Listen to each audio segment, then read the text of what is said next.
सर्व ऐकणारे भगवंत ज्ञानवंत गुणवंत गुणवंत या सर्वांचे चेहरे सरकारने लोकांना वेळेवर आपल्या शब्दामध्ये कथा सांगण्याचं न्यूनते पुरते अधिकते सरते करुण घ्यावी तुमते विनवी तो असे. भावार्थाला ते लक्षण शक्तीचा कार्यक्रम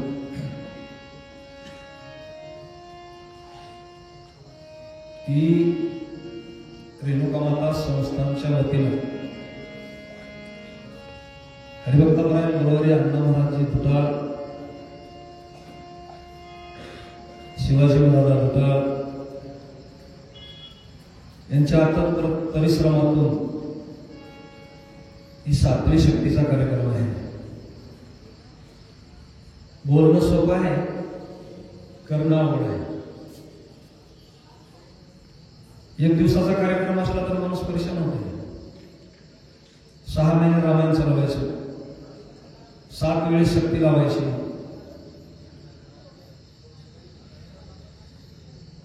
बहुत सुकृताची जोडी. ही कुणाचं बी काम नाही, माझं बी नाही.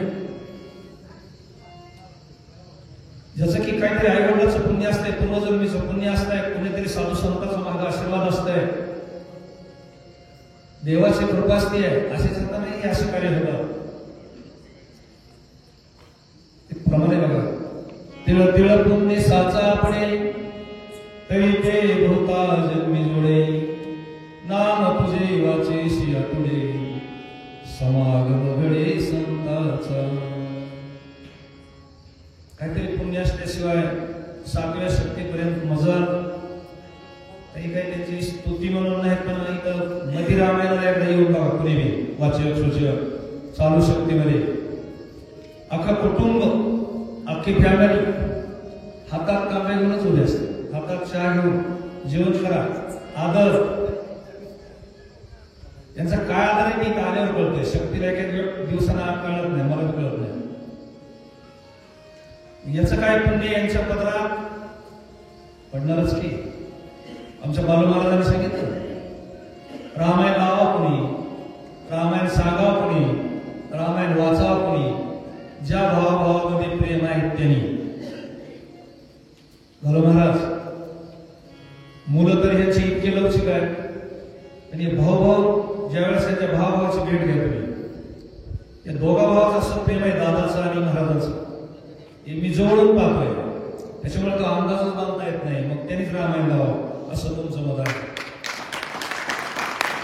आणि पुन्हा विशेष एक गोष्ट अशी आहे, इथं संस्थानावर महाराजांनी बोलायचं आणि इकडं नदीच्या वर लागून त्यांचं शेत आहे, शेतात जाऊन दादाला बोलायचं. दोघांचं एकच झालं पाहिजे, तिसरं सुद्धा निघत नाही. अशी एकात्मता आहे. आणि रामायणातून एवढं शिकायचं असतंय, नुसतीच नुकते खायचे. आता मला नाही हात हलवून सांगताय, काय काय लोक म्हणतात मला वय हात हलवून हात गाव गोळा करतय. गाव का गोळा करीना, पण नीती मता ठार ठिकाणा रामायणामधून घेण्यासारखं असतंय. आणि ते ज्यांनी घेतलंय, ज्यांनी या रामायणाचा अधिकार केला, ज्यांनी या रामायणाला आत्मसात केलं, ज्यांनी या रामायणाचा अभ्यास केला, या रामायणामध्ये जी बुडी मारतात ते राम म्हणूनच बाहेर गेले. राम म्हणता रामाची वैशिष्ट्य, पण त्या पद्धतीने त्या तत्वाने रामायणात जर घुसलं का तर अमृतच सर्व अंगाला लागून माणूस बाहेर येतो. ती अवस्था पाहिजे. नाही लय म्हटलं लांबवायला काय 7 आत्याचा खेळ आहे, विषय अवघड आहे. मी काही एवढा ज्ञानी नाही, मी तुमचं लेकरू आहे.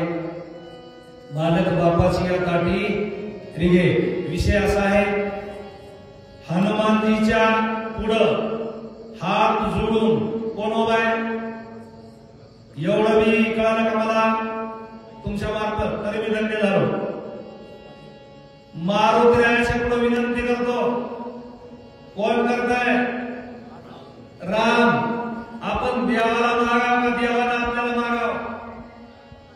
अरे देवाला देण्यापुरता आपण उदार व्हायला पाहिजे. भक्ताय शेजारा संत उदार, उदार धरले अनंत भांडार, माग त्यासी पुरे कोणी या काही बघा देवाला मागायला हनुमान दिला, हनुमानजीच्या पुढं देवाने मागितलं. महाराजांच्या अवतारामध्ये बळीच्या पुढं कोण मागितलं? देवानेच मागितलं. अशा उपजली अनंताशी नीच वामनत्व आले, अशेने बीज केले देवासी कथा कायशी करायची. हनुमानजीला रामचंद्राने नाम नाही मागितला, पैसा नाही मागितला. भक्त भिक्षेची याद जाना तुझ लागी शरण मी आलो. अरे माझा भाऊ राज्याचा सुंदर स्त्रीचा त्याग करून माझ्याबरोबर 14 वर्ष वनवासात आलाय आणि तू आज रक्ताच्या थरवड्यात पडलाय. त्याच्यामुळे मी तुला भीक मागतोय. एवढा भाऊ माझा अजिबात करायचं, फक्त तुझ्या हातात आहे.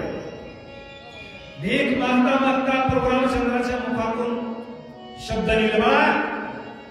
आता मी लोक आपलं काम पुढे म्हणते, आज तुम्ही आम्ही भाऊ भाऊच आहे, आम्ही तुम्हाला भावासारखं सांभाळू. पण टाइम निघून गेला की भाऊ नाही, भाऊ सुद्धा सांभाळत नाही. प्रभू रामचंद्राने सांगितलं, हनुमान आम्ही 14 भाऊ आहे, मी आहे, भरत आहे, शत्रुघ्न आहे, लक्ष्मण आहे. पण आजपासून पुढे आम्हाला 5 भाऊ आम्ही राहू. तुला सख्या भावाचा दर्जा दिला आहे. आणि जर आम्ही 4 आणि तू 5, आपण जर एक ठिकाणी मिळालो का हेच विश्व चालू ना. 5 मिळता एकेकाई रणीवनाचा पार काय. अरे 5 तर मिळाला का आपल्या अंतःकरणातले 5 घ्या. आता इतकं म्हटलं फरक शिरायसारखं मराठा आहे. अंतःकरण चित्त बुद्धी माणूस जर एक झालं सहज समरस स्वय होती. पण आपलं कसं आहे, मन एका दिशेला आहे. तुम्हाला तो वाटतं लांब पोच नाही, लय खोला सोडून गेली सगळे जगत करून. मन एक असतंय, चित्त एक असतंय, बुद्धी एक असते, अहंकार दुसरीकडे असतोय. पण सगळे जर एका जागेवर बांधले का तर मग त्याला दुसरं काय होण्याची गरज नाही. हनुमान तू आमच्यात ये, माझं लक्ष्मण जिवंत कर, लक्ष आणि मन माझं सावध कर. पुन्हा आपल्याला रावण आणि मै रावण आणि आय रावण याची किंमत वाटणार नाही. हे 5 विषयाची विषस्थिती निमेषात बसवली. विषयाची सर्वे चित्तशक्ती हे 5ही हे 5 एक ठिकाणी आल्याच्यानंतर 5 विषय किती आहे? 5 विषयामध्ये गुंतलेले माणसं, रूप, रस. तुम्ही काय बोलत नाही, तुम्हाला सगळं कळलं, मला सुद्धा सगळं कळलं. मला इतकं तुमची सवय नाही. मला माझ्यापेक्षा पुढचे पंडित असले का तर त्याला सांगा. हे 5 विषयामध्ये जर एक विषय माझा लागला, एक सांगत मला का पहिला नंबर डोळा. सगळ्यात गुन्हेगार कोण आहे? पहिल्याच्या कॅमेरा फिरतो आणि मग हे 4 जणांनी तो घेऊन जातो. एक जण आंब्याचं झाड बघितलं, आंब्याला पाड आलेले होते, डोळ्यानं बघितलं, पायाने फिरवर गेलं, हातानं मोडली, देऊन निघाल, मार्गानं बघितलं, निबार काठी घेतली, 2-4 काठीत मारले, बघितलं कोणी, तोडलं कोणी, गेलं कोण, मारली खाला. अरे कोणी मार खाऊन पाणी कुठून आलं खाली, कुठून आला? गुन्हेगाराला सजा म्हणजे ज्या वेळेला पाहिलं पाठीत फटका बसल्याबरोबर पाणी कुठून आलं?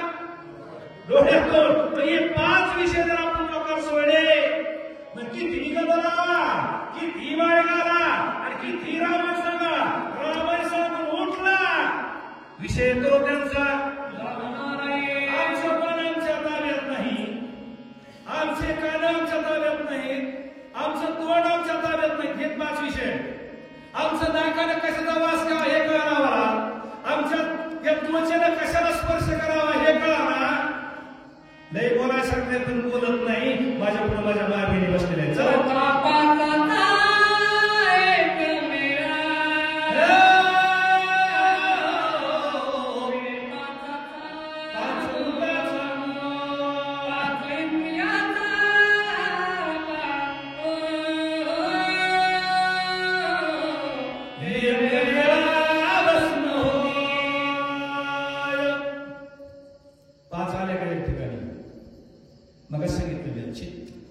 गुरुजी ज्यांनी मला रामायण शिकवलं ते माझ्या पुढे बसले आमचे दिलीप सर यांनीच मला रामायण शिकवलं. तर इथून सांगतो मला सांगतो नाही दादा आणि सत्य आहे ते कबूलच करावं लागते. नाही मी सगळ्यांनी शिकवले म्हणजे कोण ऐकत नाही. चित्त बुद्धी अंतकरण हे जर एक जागेवर झाले का हे पंचविषय का जळून जाते. विरे पाच भूताचा हे पंचमहाभूत पंचविषय शिल्लक राहत नाही. फक्त इतकं खोलात मला जायची तरी सवयच नाही. एकच मला माहिती बोले तैसा चाले त्याची वंदावी पावले. कसं सांगतोस तसं वाग. लोकांना सांगायचं ब्रह्मज्ञान लोक सांगे ब्रह्मज्ञान आपण कोरडा पाषाण. हे फक्त स्टेजवर रामाय सांगतानीच बोलायचं असतं या आणि घरी गेल्यावर बायकोला गाणं शिव्या द्यायच्या असत्यात रामायणामध्ये.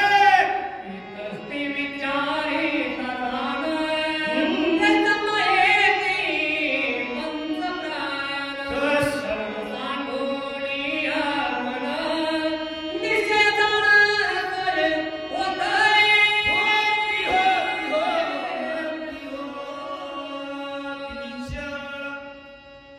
निश्चय होते स्थान सुधारू शकत नाही. समजच होते कशामध्ये रामाच्या वचनामध्ये परमार्थामध्ये. आपलं कसं आहे रामायण काय बसलो तर आपलं चित घरी कुलूप लावून आपलं का नाही की वरण उघडले का सुनानं उघडले मिळच लागत नाही. समजच का ज्याच्यात आलं त्याच्या समज. तुम्ही कोणत्या विषयात असला रामायण सोडून ज्या क्षेत्रात असतात त्याच्यात तुम्ही समरस व्हा सक्सेस होणार. पण आपण जर त्याच्या समरस होता का कसं धरलं की चालतंय सोडलं तर पळतंय. तुम्ही घर का ना घाट का अशी अवस्था होणारच. क्षेत्र कोणतं असलं परमार्थात यायचंय समरस व्हा. त्याच्यामध्ये डुबा उडी मारा. येथे एकच लीला करणे जे सर्व भावे हेपटे मला बरोबर आहे. अरे परमार्थात यायचंय वाहून घ्या. मन मोकळा पडला त्याच्यात उडी मारा. समरस होणार. आमचं तसं नाही. कवा वर्षा 2 वर्षाला कधी शक्तीचा टाइम मिळाला तर पार हात इकडे फुटायची माळी नर्मदीकडे फुटायची माळी. नुसतं लोकांना सांगू संध्याचा समरस व्हायला आम्ही बांधील नाही कुणाची. कशाला सांगतो खाली बसून ऐक ना. कशाला व्यवहार करतो दुसऱ्याला तरी.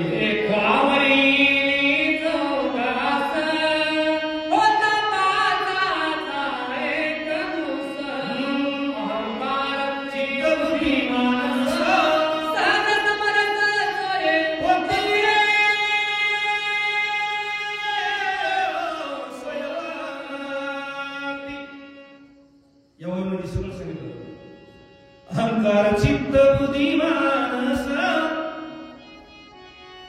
सोय समरस कुठे जाते तो. अरे ज्याचं मन मन आहे बघा आपली जुनी मन छान राहतो कटवट निघाला. तुकाराम महाराज सांगितलं मन करा रे प्रसन्न सर्व सिद्धीचे कारण.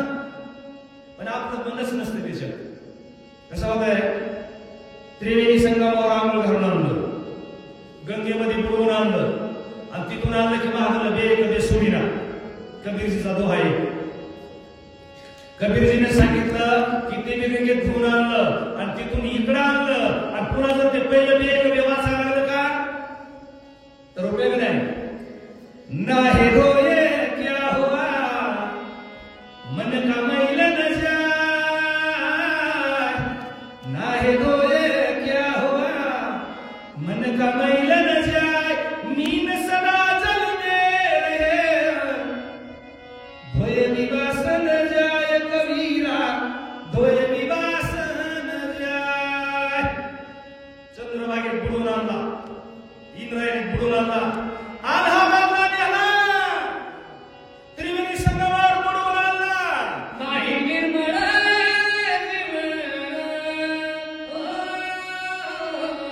काय करील बुडवून आणला. इथं आला की शेजाऱ्याचा कडबा चोरायला लागला. काय उपयोग आहे? अरे सगळ्या ठिकाणी यायला पाहिजे सांगितलंय बरोबर. अहंकार, चित्त, बुद्धी, मानस सगळं जर समरस झालं का तो देवच होणार. देवच होणार. आपल्या लेखक आले देव माझे गुरु झाले दुसऱ्याचं नाही मला सांगायचं. माऊली झाला फक्त रामायण आणि आशीर्वाद देण्याचं काम, पुण्य करण्याचं काम, जप करण्याचं काम, अन्नदान करण्याचं काम. लेणे को काय घ्यायला यजमानाचं पाकिट आणि द्यायला रिकामी वाटी. कसं नाही. अरे घ्यायचं असेल तर देवाचं नाव घे आणि घ्यायचं असेल तर भुकेल या द्यावे अन्न द्रव्य पात्र विचार याचंच नाव पुण्य आहे. बाकीचं पुण्य काय नाही. ज्याला भूक लागली त्याला अन्न द्या आणि घ्यायचं असेल तर देवाचं नाव घ्या. तुम्हाला काही करायची गरज नाही. यज्ञ करायची गरज नाही. तीर्थयात्रा करायची नाही. काही करत नाही. फक्त देवाचं नाव आणि अन्नदान द्या. याच्या इतकं महान पुण्य काही नाही. आणि हे 5 एका जागेवर ठेवा.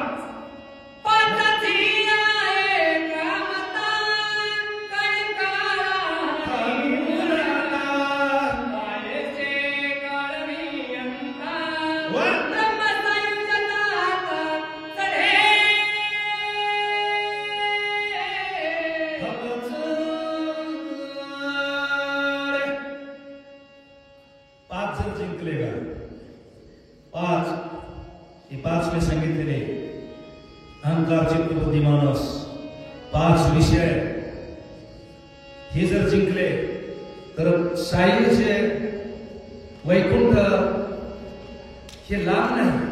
तुकोबा म्हणले वैकुंठात जाऊन काय करायचं आपला.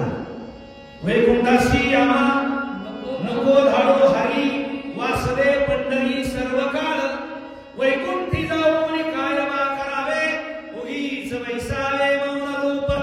अरे वैकुंठ दारात उभा राहतोय. ज्या रिद्धी सिद्धी नारी तिष्ठती त्या सुद्धा दारात उभा राहतात. ए मला घे मला घे नाही म्हणले आमचं साधू संत. वर काय वैकुंठात काय मोक्षात काय. तुकाराम महाराज म्हणजे मोक्षात काय. मोक्ष आम्हा घरी. मोक्ष आमच्या घरी आहे. कामारी हे दासी होय सांगो कैशी तुका म्हणे. मोक्षात काय जे मोक्षात एवढंच आहे जेवढा आपण इथं पुण्य करावा तेवढं वरी जाऊन खर्चायचं आणि तिथलं पुण्य संपलं की पाटील जय पुण्याची पावटी सरे सरे चित्रपणाची. वर जाऊन पुण्य करता येत नाही पाटील. ज्ञानेश्वरी वाचता येत नाही. शक्ती करता येत नाही. रामायण सांगता येत नाही. जप करता येत नाही. कोणाला जीव घालता येत नाही. याच नेही घडे देवाचे भजन पुन्हा नाही. इथंच काय करायचं ते करा. आणि मला वाटतंय मित्र असं उलट्या मताचा घडीत ठेवला. वर कुणी स्वर्ग वैकुंठ मला वाटत नाही. मित्र बघितलं नाही. कुणी बघितलं मला माहित नाही. ज्याच्या घरात आनंद आहे ज्याचं सर्व घर सोन्यासारखं आहे त्याच्यासारखं स्वर्ग जगात कुठं नाही. मेल्यावर स्वर्ग मिळतं का नरक मिळतं कुठं बघित नाही. ज्याच्या घरात मांजरासारखी माणसं आहेत. सुनसासवर आहे. पोरबापावर आहे. भाऊभावावर आहे. गुरगुर करतात. नरकत्व आहे. नरकत्वच आहे. ज्याच्या घरी आदराने सन्मानाने एकमेकाला बोललं जातंय. पूजा केली जाते. सन्मानाने विचारलं जातंय. मी तर एकच सांगेल सगळे माणसं घरातली एका टायमाला संध्याकाळी एका जागेवर जेव्हा बसले का स्वर्ग तिथे आहे. काही काही ठिकाणी असे जर बघायला मिळत नाही. थोरला भाऊ जीवन गेल्याशिवाय दाखवता येत नाही. आणि बाप जेवढा शिकवा हातात बसत नाही. स्वर्ग कुठे कुठे पाटील स्वर्ग. स्वर्ग येते विचाराची विनिमय देवानी घेऊन चितासन ते स्वर्ग आहे.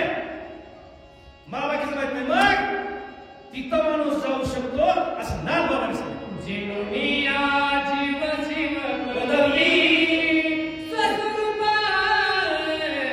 अनुभवी तो ब्रह्मपेठ सावे जीवी पंचाख्य भावी पदार्थे.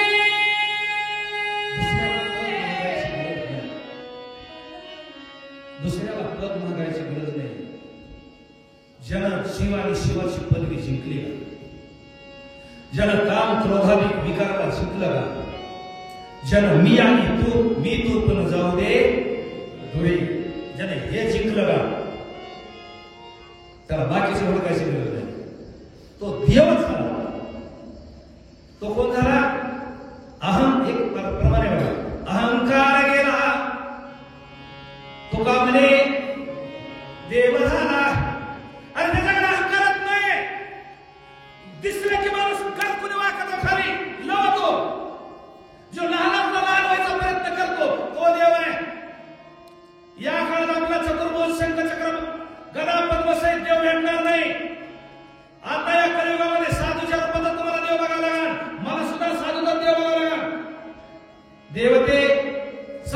देवते संत निमित्त त्या प्रतिमा. अरे संतांमध्ये देव पाहा, पण संत कसा पाहिजे? आता सांगितलं तसं पाहिजे. कसा? दया करणे जे पुत्रासी त्याची दासा आणि दासी.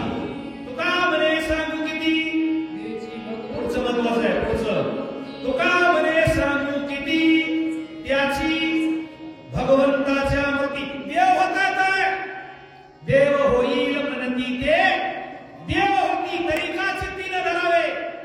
या कलियुगामध्ये आपल्याला देव होतात आहे, मलाही होतात आहे, तुम्हाला होतात आहे. पण त्याला कॅपॅसिटीला देवाच्या मागे लागला पाहिजे. देव आपल्या मागे लागला पाहिजे. देवाच्या मागे लागायची गरज नाही. देव फुकट कुणाला काय देत नाही. देव कुणावर उपकार करीतच नाही. देव फुकट ये रे हरी पण देत नाही. काय करतो देव? आधी घेतो पुन्हा घेसी तेव्हा देशी ऐसा असशी उदार आधी भाव घेतो. देवाला काय लागत नाही, पैसे लागत नाही, काय लागत नाही, काय लागत नाही. देव भावाचा देवाला भाव लागतो. भाव कसा पाहिजे? स्वच्छ भाव पाहिजे. स्वच्छ, त्याच्यामध्ये कुठं चालत करण्यामध्ये थोडी सुद्धा किळमीच नसाव असा जर त्याचा भाव आहे. दुरी नाही देव त्याला. त्याच्या जवळ देव आहे, त्याच्या मागे देव आहे, त्याच्या पुढे देव आहे, मागे पुढे उभा बस. देवाला हुडकायची गरज नाही बाबा. तुझी कीर्ती एवढं विचारते वाऱ्या हाती माग चाले सज्जना. तुला पेपरावर जायला पाहिजे, टीव्हीला यार काय करायची गरज नाही. तू फक्त महिला माय बापाला भावाला वरद माणसाला वरद माणूस म्हातारा माणसाच्या पाया पड. लहानात सुद्धा देव मग कुणाला कमी समजू नको. मी नाही मोठा म्हणू नको. बस पारमार्थ याचं नाव आहे. पण आम्हाला एक जरा बोलायला नका. आम्ही खाली बसलेला निवड येडे समजितो. येड्या तुझ्यापेक्षा लयशी आणि खालचे. तू त्यांना कमी समजितो ना. तुझा एक अनुस्वार समजल्याला सांगतात खालचे. पण काय असतंय सगळ्याची तर बसून मांडता येत नसतंय. हे संस्कृत मध्ये शिकलो बघा. शितेषु जायते सुरा, शितेषु जायते सुरा. आणि माझं मित्र दाता भवती मानव म्हणजे एक वेद पाठ करणारा हजारात एक आहे, शूर शंभरात एक आहे, दान करणारा लाखात एक आहे. आणि ज्याला पाठ आहे त्याला सगळ्यांनी मानता येत नाही. हा त्याच्यात नाही का अडचण आहे. ज्याला पाठ आहे सहस्रेषु पंडिता वक्ता कसं सहस्रेषु हजारात एक पाठ करू शकतो. पण पाठ करणारा 10,000 एकच मांडू शकतो. मग त्याला मांडायला म्हणजे तो शहाणा नाही. जो नीट वागतो तो शहाणा, सांगणारा शहाणा नाही, वागणारा शहाणा. मी तर असं म्हणतो या शरीराची किंवा या जीवाची या देहाची कुणीही पूजा करीत नाही. त्याच्यातलं कर्म कुणाचं चांगलं आहे, ज्याचं वागणं चांगलं आहे, ज्याचं बोलणं चांगलं आहे, लोक त्याची पूजा करते. तुझ्या देहाची पूजा करायला कोणी रिकामा नाही. मग त्याच्यासाठी आपली आपण याला गीत नंदन शीघ्र करुणी पाठवी बंधू लक्ष्मण पाऊल करणार काय हो. अरे बाबा याच्यासाठी तुला विनंती करतोय. कशासाठी? एवढं जीवापासून सांगायचा 8 तास केला का? याच्यासाठी एकच काम कर, लवकर ना. विलंब करिता विघ्न मोढवे. अरे उशीर केला का? एक कबीरजीचा दोहा आहे, कल करे सो आज कर, आज करे सो अब, अवसर बीत जाएगा फिर करेगा कब. आपलं कसं आहे तरुणपणात जेवढे असते का? मग जरा मोठं झालं 40-50 वर्षाचं, 40-50 वर्ष झालं ज्या पोराचं लग्न करायचे त्या पोरीचं लग्न करायचे. बघू आता एकदा सगळ्याचे लग्न झालं तर एक दोन नातून होते. आता नातून सांभाळाच पुन्हा करू पुन्हा करा. चौकात चालल्यावर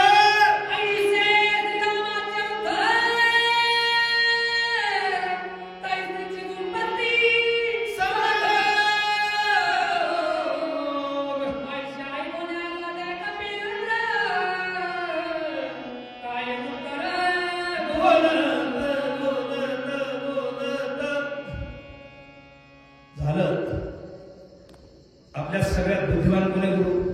हनुमान आहे का नाही? बुद्धिमत्ता वरिष्ठ. आता पुढं बघायला निघणार आहेत, पण तरी सुद्धा इथं बसले. रामाला विनंती केल्यावर हनुमानजीला थोडी गरची बाबा झाली, थोडी. कसं राहते, मोठा माणूस गरीबाच्या पाया पडला का गरीबाची छाती एवढी फुगते, पण मोठा माणूस तोवर पाया पडतो हे गरीबाच्या लक्षातच नसते. त्याचं काम अडकले तोवरच पाया पडतो, त्याचं काम झालं की आपल्या बाजूला लागतो. बघा तुम्ही आपल्या जीवनात बघा, रामायणात सांग, मोठा माणूस पाया पडला की गरीबाला समजायचं आपली कोपाटी लागली. राजा रावण काळनिमीच्या पाया पडला, काळनिमी. राजा रावण मारीच मामाच्या पाया पडला, मारीच मामा. त्याला पाया पडायची गरज होती, पण याला वाटलं हे रावण पाया पडतंय, फुगले फुगले आणि गेले. रामाला सांगितलं तुझ्याशी माझा भाव वाचत नाही, मी पाया पडतो. हनुमानजीला स्फुरण आलं, हनुमानजीची छाती फुगले आणि हनुमानजी भावनेच्या बलात रामाला काय म्हणून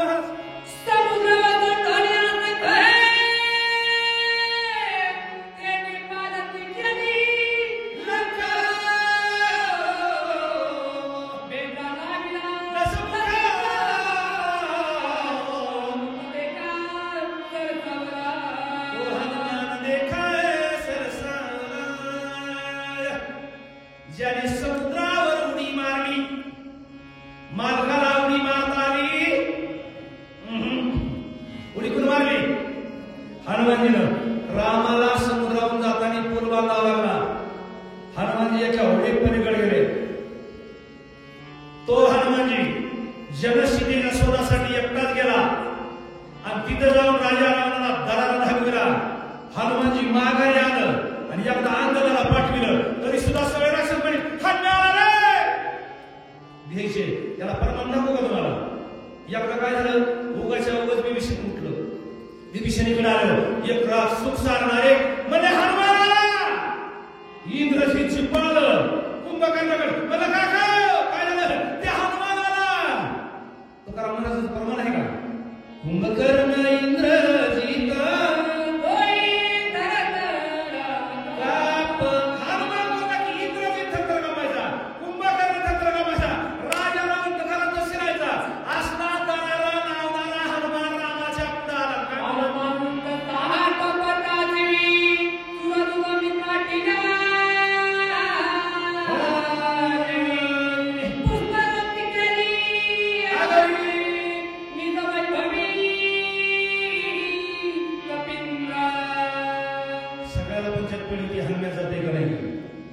जाते का नाही सगळे विनंती पहिले नांदने केली, सगळ्या वानराने केली, आसुराने केली, जांबवतने केली, सुशराने केली, सगळ्याने केली. जाते का नाही, जाते का नाही. रामाने विनंती केली, हनुमानजी उभा राहिलं.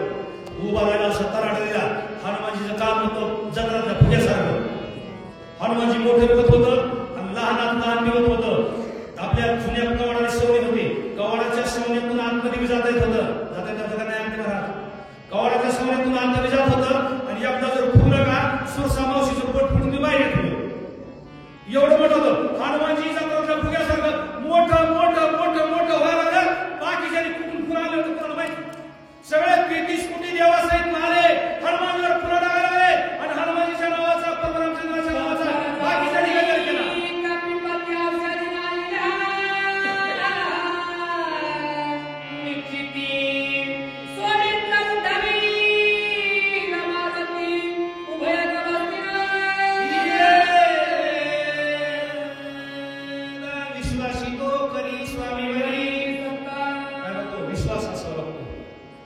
आपण कुठं जाऊ तरी एखादं काम करत आपल्या घरच्याने तरी विश्वास असावा.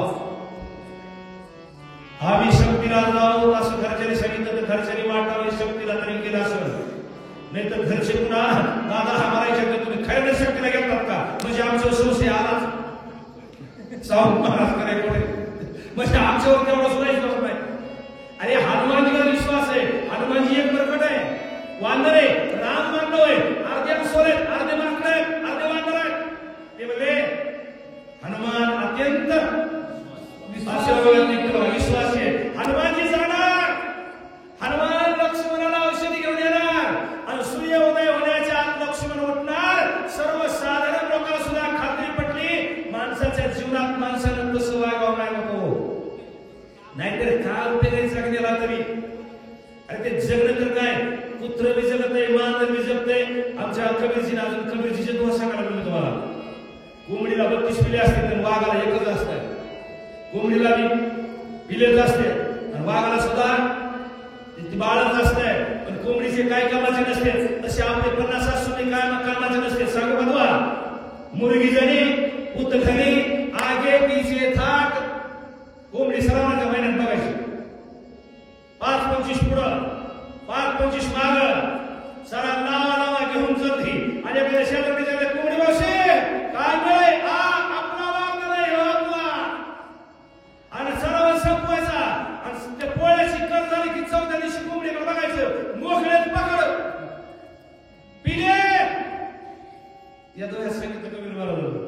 मुर्गी जनी उतघनी आगे पीछे थाट. कोई ले गई बिल्ली, कोई ले गई चिली, सब हो गई बाटा बाट. म्हणून मी एकली उभी आहे.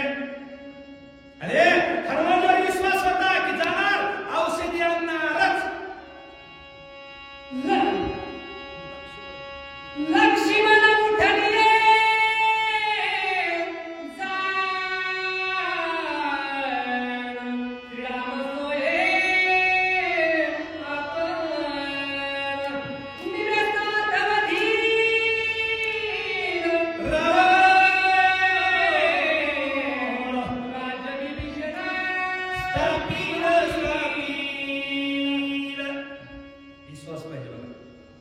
विश्वास कुणावर असतो माणसाचा? संत. बाकीच्या मला ते दुसरीकडे बोलायचं बी नाही. लोकांचा संतावर जास्त विश्वास. तुकाराम महाराजांचा सुद्धा संताची हे पायी संतावर विश्वास टाकायसारखे संत असतील त्याला संत म्हणते. त्याचा शब्द फटावत नाही. ज्या साधू संतांना एखादा आशीर्वाद दिला, सहज बोलणे उपदेश करो साधू सहज बोलत असतात.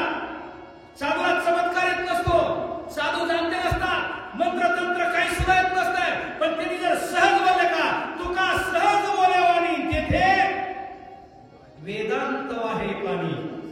सहज माऊली म्हणले सौभाग्यवती भव. कुणाला? ज्ञानेश्वरी लिहिणाराच्या मालकीला मड चाललं होतं. सहज म्हणले, सगळे लोक सहज म्हणले.